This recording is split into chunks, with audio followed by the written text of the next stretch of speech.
achieve it. Why do you think people struggle with being proud of themselves? I think because they know they're failing. I think that most people failing in life know very well they're failing. And it doesn't matter what avatar you decide to absorb or who you decide to be.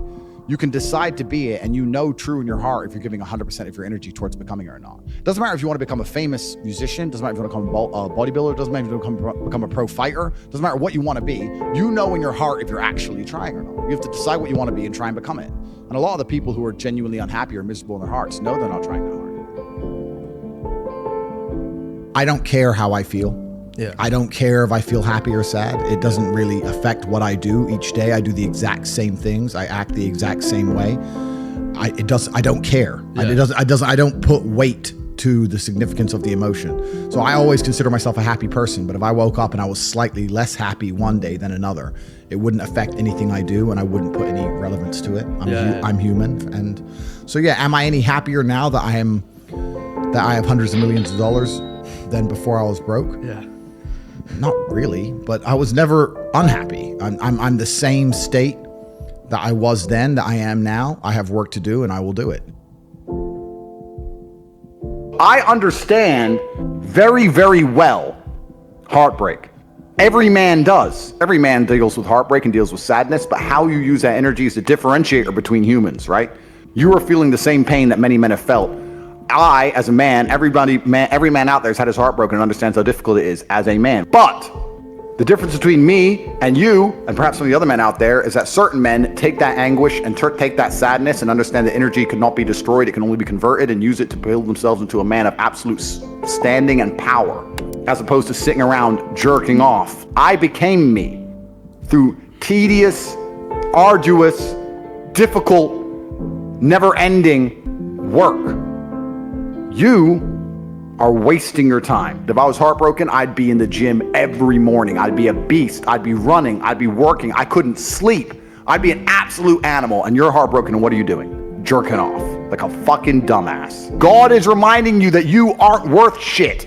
You need to get up and work so hard that even in the eyes of God, he is proud of you. God loves his creations, which show him their true potential and beauty. By getting up and trying your absolute best and becoming a man of moral standing, he will reward you and bless you endlessly.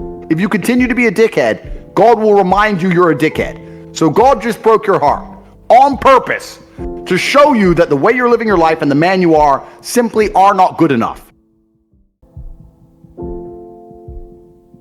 They're genuinely dangerous. This is what's crazy. All these people who talk about toxic masculinity and how bad it is for men to be traditionally masculine. A traditionally masculine man does things he doesn't feel like doing because it is his duty to do them. He charges into the building because it is his duty. Not because he feels like it, because it is his duty. We're now teaching the new generation of men that they don't have duty and they can just act on their feelings and act how they feel, and they don't have to act as a man should. Do you know what happens when you get men who just act how they feel?